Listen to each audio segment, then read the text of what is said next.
श्री शिवाय नमस्तुभ्यम, हर हर महादेव, जय महाकाल। कैसे हैं आप सभी? देखिए, आप सभी को पता है कल है पूर्णिमा का दिन और आज का जो ये वीडियो है ना, आप सभी लोगों के लिए बहुत ही ज्यादा खास और विशेष होने वाला है।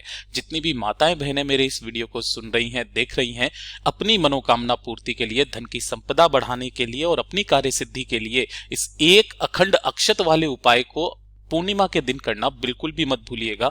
अगली पूर्णिमा तक आपकी जो भी इच्छा होगी, जो भी कामना होगी, वो पूरी जरूर होगी। पूज्य गुरु जी की कथा से सुनकर के और समझ करके पूरे उपाय को बड़े ही विस्तार से बताऊंगा, परंतु उससे पहले आप सबसे एक छोटी सी प्रार्थना कि जो लोग पहली बार आए हैं, चैनल को सब्सक्राइब जरूर कीजिएगा और वीडियो को लाइक करके देवादिदेव महादेव जी का कोई सा भी प्यारा नाम कमेंट बॉक्स में लिखना मत भूलिएगा। इस पूरे वीडियो में हम 3 महा उपायों के बारे में बात करेंगे, जिसमें पहला उपाय आपकी इच्छा पूर्ति के लिए होगा। दूसरा, अगर आपके कोई कार्य पूरा नहीं हो रहा है, अटक रहा है, तो कार्य की सिद्धि के लिए, सफलता पाने के लिए, व्यापार के लिए होगा और नौकरी में पदोन्नति के लिए। साथ ही साथ इसी के अलावा अगर आपके घर में धन नहीं आ रहा है तो उसके लिए पूर्णिमा के दिन एक अद्भुत उपाय किया जाता है। तो ध्यान से सुनते चले जाना, समझने की कोशिश करना। सबसे पहले बात करते हैं पहले वाले उपाय की। पहला जो उपाय होगा ये आपकी इच्छा पूर्ति के लिए है, पहले ही कह दिया था। और पूज्य गुरुजी ने कहा कि ये वाला जो उपाय आप पूर्णिमा के दिन करते हो ना, किसी विशेष मनोकामना की पूर्ति के लिए किया जाता है। अगर आपकी कोई विशेष कामना है किसी भी तरीके की ना, तो इस वाली कामना से आपको ये वाला उपाय पूर्णिमा के दिन करना है। किस समय करना है, कैसे करना है, ध्यान से सुनते चले जाना, समझने की कोशिश करना। इसके लिए आपको चाहिए होगा 1 लोटा, जिसके अंदर आपको अपने घर का शुद्ध जल ले लेना है, तांबे का कलश। इसी के साथ में आपको लेना होगा 1 चावल। ठीक है, देखिए ये कैसा होना चाहिए? अक्षत होना चाहिए, जो कहीं से भी खंडित ना हो। इसीलिए बोला गया था अखंड अक्षत। काफी सारे लोग क्या करते हैं ना, जैसे उनकी मुट्ठी में आते हैं वैसे चावल वो रख देते हैं। ऐसा बिल्कुल भी मत किया कीजिए, हमेशा अखंड अक्षत, यानी कि अक्षती नाम इसीलिए दिया गया है कि पूर्ण चावल होना चाहिए। और 1 बेलपत्र आपको लेना है जो कहीं से भी खंडित ना हो। नहीं मिलता है, बाबा की शिवलिंग पर जाना, शिवलिंग पर जो बेलपत्र चढ़ा है उसे काम में ले लेना। ध्यान से सुनते चले जाना, एक नियम से इस उपाय को करना है, समय से करना है। ठीक है। तीसरे नंबर पर आपको चाहिए होगा एक दीपक। जो दीपक आप बनाओगे वो बनाओगे आप गोल बाती का, है ना। और कोई सा भी ले लेना, आटे का ले लो चाहे मिट्टी का ले लो, गुरुदेव ने इसके बारे में कुछ नहीं कहा। गोल बाती का दीपक लेना है और इसके अंदर भरना है आपको गाय का घी।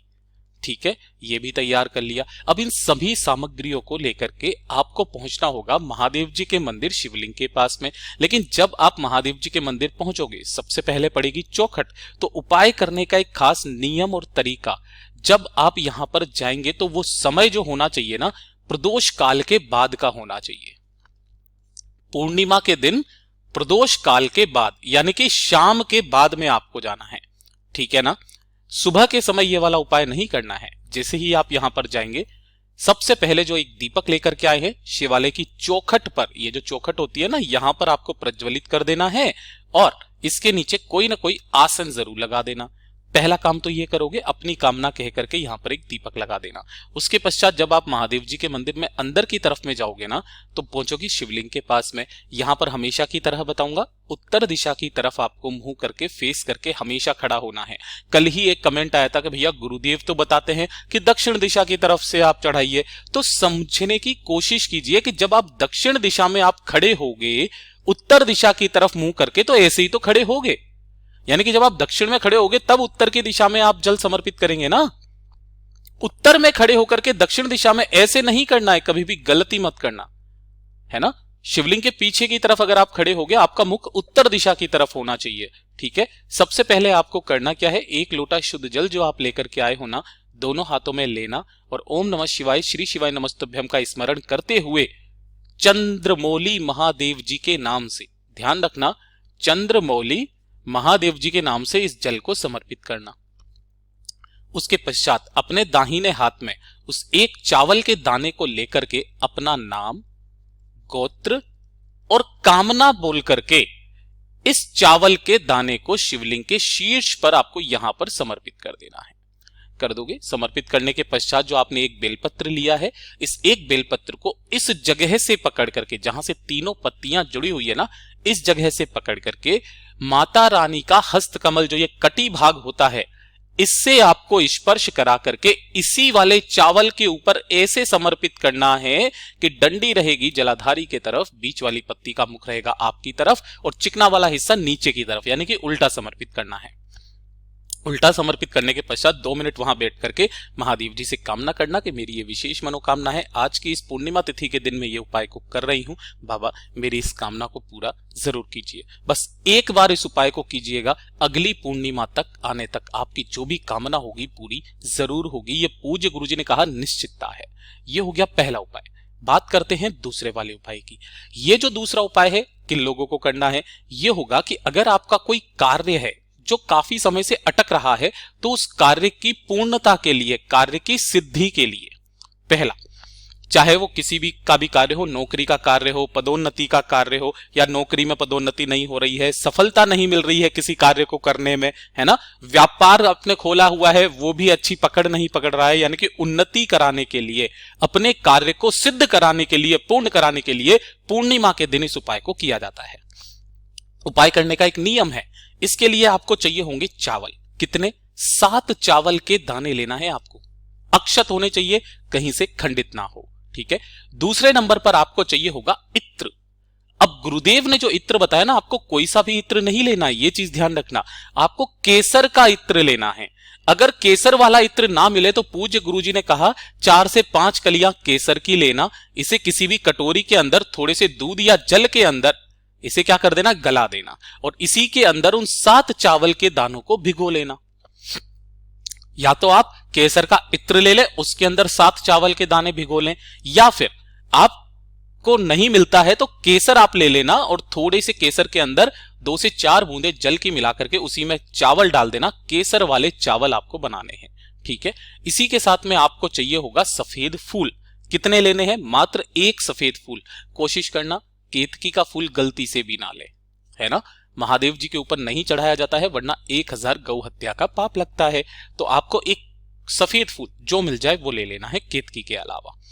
1 लोटा शुद्ध जल अपने घर का लेना है, तांबे के कलश में एकदम ताजा जल, और इन्हें लेकर के पहुंच जाना बाबा के मंदिर शिवलिंग के पास में। यहां पर उत्तर दिशा की तरफ, नॉर्थ डायरेक्शन की तरफ मुंह करके खड़े हो जाना है। जो भी आप कार्य सिद्धि के लिए आए हो ना, उस कार्य सिद्धि की कामना अपने मन में रखते हुए दोनों हाथों में उस 1 लोटे को पकड़ना है। शिवलिंग पर पहले जल समर्पित करना है। ओम नमः शिवाय, श्री शिवाय नमस्तुभ्यम पंचाक्षरी मंत्र या षडाक्षरी मंत्र का स्मरण करते हुए कुंदकेश्वर महादेव जी के नाम से। यहां पर जो आप स्मरण करोगे, कुंदकेश्वर महादेव जी का स्मरण करोगे, और दाहिने हाथ में 7 चावल जो आपने लिए हैं केसर में भीगे हुए वो, और 1 सफेद फूल दाहिने हाथ में लेना। अपनी कामना करना, उस कार्य सिद्धि के लिए मुट्ठी में लेकर के अपने हृदय से लगा करके कामना कह करके शिवलिंग के शीर्ष पर, यहां पर आपको ये 1 सफेद फूल और 7 चावल के दाने समर्पित कर देना है। समर्पित कर देने के पश्चात आपको यहां पर 2 मिनट बैठना है, महादेव जी की आराधना करनी है और वापस घर के तरफ चले आ जाना है। पूज्य गुरुजी ने कहा कि अगर आपके आसपास कोई शिवालय नहीं है, शिवलिंग नहीं है, तो आप यही वाला उपाय, अगर आपके घर में कहीं पर भी बेल का पेड़ लगा हुआ है तो आप वहां पर भी इस उपाय को कर सकते हैं। इसी तरीके से पहले आपको कुंदकेश्वर महादेव के नाम से जल समर्पित करना है और उसके पश्चात अपने दाहिने हाथ में उन सामग्री को लेकर के नाम, गोत्र और कामना कह करके पेड़ की जड़ों में समर्पित कर देनी है। छोटा सा उपाय है। किस समय करना है? किसी भी समय। इस वाले उपाय को किसी भी समय कर सकते हो। सुबह करना चाहो सुबह कर लो, प्रदोष काल में करना चाहो प्रदोष काल में कर लो, लेकिन पूर्णिमा के दिन करना है, ठीक है। ये हो गया दूसरा उपाय। बात करते हैं तीसरे वाले उपाय की। ये जो तीसरा वाला उपाय है ना, ये है धन संपदा की वृद्धि के लिए। अगर आपके घर में धन नहीं आ रहा, संपदा नहीं बढ़ रही है, कर्जा बढ़ता चला जा रहा है, व्यापार में उन्नति नहीं हो रही है, तो घर में धन की आवक को बढ़ाने के लिए इस उपाय को किया जाता है। इसके लिए आपको चाहिए होगा 1 बेलपत्र जो कहीं से भी खंडित ना हो, और 1 चाहिए होगा शमी का पत्ता। जो आप तोड़ोगे वो यहां से तोड़ोगे, गोले में जो बनाया ये 1 शमी का पत्ता है, ठीक है। और 1 लोटा शुद्ध जल अपने घर का लेना। इन्हें लेकर के पहुंच जाना बाबा के मंदिर शिवलिंग के पास में। उत्तर दिशा, नॉर्थ डायरेक्शन की तरफ मुंह करके खड़े हो जाना, ठीक है। अब ध्यान से सुनिएगा, जब भी आप धन संपदा की कामना के लिए उपाय करते हैं ना, तो इसके लिए क्रम बदल जाता है। उत्तर दिशा की तरफ जब आप मुंह करके खड़े होंगे, आपने जो 1 शमी का पत्ता लिया है ना, पहले इस एक शमी के पत्ते को आपको समर्पित करना होगा अपनी धन की कामना कहते हुए शिवलिंग के ठीक ऊपर, कुछ इस तरीके से, जिसकी डंडी रहेगी इस दिशा में जलाधारी की तरफ। और जो एक बेलपत्र है, इसे भी आपको अपनी कामना कहते हुए माता अशोक सुंदरी पर समर्पित करना है, लेकिन क्रम बदल जाएगा। पहले आप बेलपत्र ऐसे समर्पित करते थे, लेकिन इस बार बेलपत्र ऐसे समर्पित नहीं करना, इस बार बेलपत्र करना है इस तरीके से समर्पित। डंडी रहेगी शिवलिंग के तरफ, बीच वाली पत्ती जलाधारी की तरफ। दोनों हाथों में कलश को लेना, आधा जल आपको इस शमी पत्र के ऊपर समर्पित करना है ओम नमः शिवाय श्री शिवाय नमस्तुभ्यम का स्मरण करते हुए, और आधा जल अपनी कामना कहते हुए इस बेल पत्र के ऊपर समर्पित कर देना। समर्पित करने के पश्चात बाबा से निवेदन करके वापस घर की तरफ चले आ जाना। आपकी जो भी कामना होगी पूरी जरूर होगी, घर में धन की आवक होना स्टार्ट हो जाएगी। पूज्य गुरुजी ने कहा कि एक शमी का जो पत्ता होता है ना, ये 14 करोड़ सोने की मुद्राओं के बराबर होता है। और अगर कोई भूलवश भी इसे अपनी कामना कह करके शिवलिंग पर समर्पित कर देता है, बाबा उसकी कामना को निश्चय ही पूरा जरूर करते हैं। पूज्य गुरुजी की ये सभी उपाय बहुत ही ज्यादा खास और विशेष से जरूर कीजिएगा। वीडियो पसंद आए तो लाइक जरूर करना, साथ ही साथ चैनल को सब्सक्राइब जरूर कीजिएगा। मैं आपसे मिलता हूं अगले वीडियो में, तब तक के लिए ओम नमः शिवाय, जय महाकाल।